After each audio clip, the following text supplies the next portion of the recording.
Ladies and gentlemen, get ready for a moment unlike any other in radio history.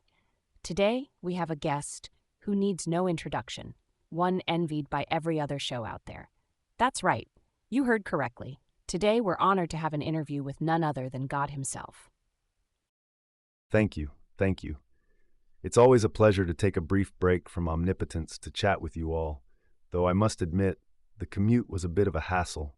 One can only part so many seas before it starts to feel routine. I suppose I should apologize in advance. I'm a bit out of practice with public appearances, having last spoken directly to humanity on a mountaintop some millennia ago. But I'm here today, and I promise not to smite anyone. Unless, of course, the ratings dip. Let's see what kind of divine mischief we can get into, shall we? The pleasure is all ours. As you mentioned, it is not easy to have you as guest in a show, so we feel particularly honored for your appearance to our program today. I would like to start today with a question that all the world is asking for some time. So you do exist, don't you? Ah, the age-old question. It's been on the bestseller list for, well, eternity. Yes, I do exist, though I must say I get a kick out of the speculation. Keeps things interesting, don't you think? But my existence isn't quite what people imagine. I'm more of a cosmic underwriter than a hands-on manager these days. I set the universe in motion, gave it a good spin, and now I watch the show unfold with great interest, like a celestial Netflix binge. So yes, I'm here, but I prefer to keep the mystery alive. It's good for ratings. And so we hope ourselves. And the next question might get some people irritates, but what the heck, when are we going to ask again? So, let me settle this once for all. What is the correct religion? Ah, you really went for the big one, didn't you? Well, let me put it this way. Asking me to pick a correct religion is like asking a parent to choose their favorite child. Each one has its quirks, its virtues, and yes, its moments of complete nonsense. The truth is, they all have a piece of the puzzle, but none of them have the whole picture, except maybe the ones that say you should be kind to each other. That part, they pretty much nailed. So if you're looking for the correct religion, I'd say it's the one that makes you a better person without turning you into a self-righteous nuisance. How's that for divine diplomacy? Not bad, not bad. There are a lot of people that pray you here on earth. Please let us know what happens to all these prayers. Do you ever do something about those? I pray every day to win the lottery. Prayers, the cosmic mail of the universe. I get millions of them daily, and let me tell you, the inbox is always full. Now, as much as I'd love to grant every request, I'm not exactly running a wish fulfillment service here. If I did, there'd be a lot more lottery winners, and I think we both know that wouldn't end well. Prayers are more like conversations. Sometimes they're about comfort, sometimes guidance, and sometimes they're just you folks talking things out.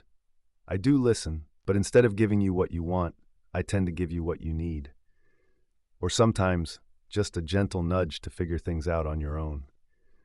After all, where's the fun in life if you've already won the lottery? What about heaven and hell?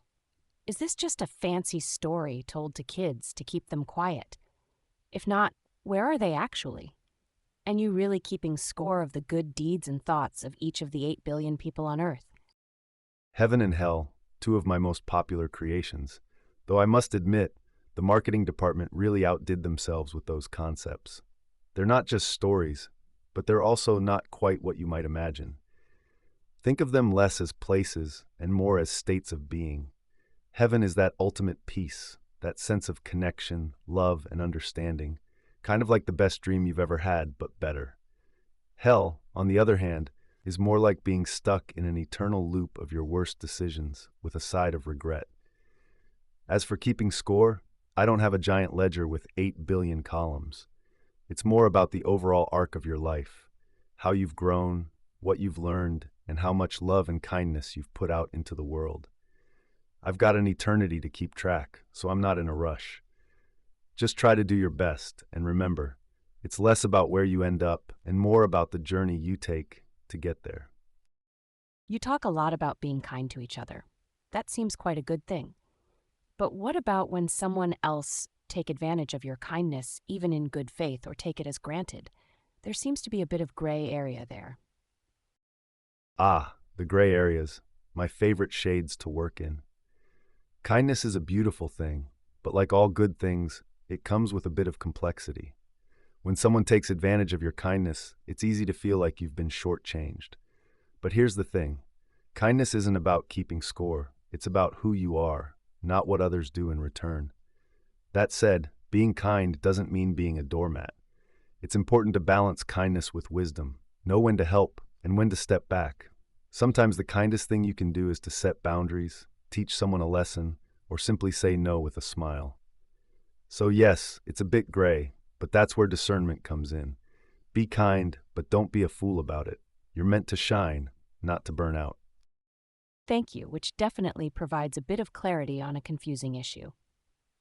Let's now move to some more serious and potentially uncomfortable topic. I cannot claim to provide an honest service to my listeners if I didn't ask the following question. Why there is evil in the world? While innocent creatures like children need to suffer from disease or a war, is it all this necessary? Ah, the old, why does evil exist question. The one that keeps philosophers up at night and me busy with cosmic customer service. It's a tough one. Here's the thing. I gave humanity free will, and with that came the ability to make choices, good and bad. The existence of evil isn't something I delight in, but it's a byproduct of a world where choices are real and consequences matter.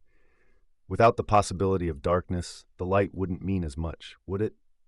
As for the suffering of innocence, like children in war or those struck by disease, those are the moments that test the very fabric of existence. I know it's hard to see, but sometimes the greatest growth, the deepest compassion, and the most profound love come out of the darkest places. It's not that I will suffering, it's that I work through it, weaving it into the broader tapestry of life in ways that are often beyond human understanding. Necessary? Perhaps not in the way you think, but meaningful in ways that are often hard to see from within the moment. And remember, in the end, all wrongs will be righted and all tears wiped away. But in the meantime, it's up to you all to bring as much light into the world as you can. Thank you again for your time here today. There are many more topics I would like to cover with you today, but I will leave it for the next time. Before parting our ways, it would be good if you could give a scoop to our listeners. Something like, when will the end of the world come? Are we alone in the universe? Or will I meet again my lost friends in the afterlife? Well, you're trying to squeeze a bit of divine inside info out of me before I go. I can appreciate that. Well, I'll give you a little something to ponder. As for the end of the world, let's just say you've got more time than you think, but not so much that you should start slacking off. The universe is full of surprises, and I like to keep a few cards up my sleeve. As for whether you're alone out there, let's just say the universe is a pretty big place, and I never was one for wasteful design. And yes, those you've lost aren't as far away as they seem. Love is the one thing that transcends even the boundaries of life and death. So keep being curious, keep wondering, and keep loving, because those are the real secrets to the universe. Until next time.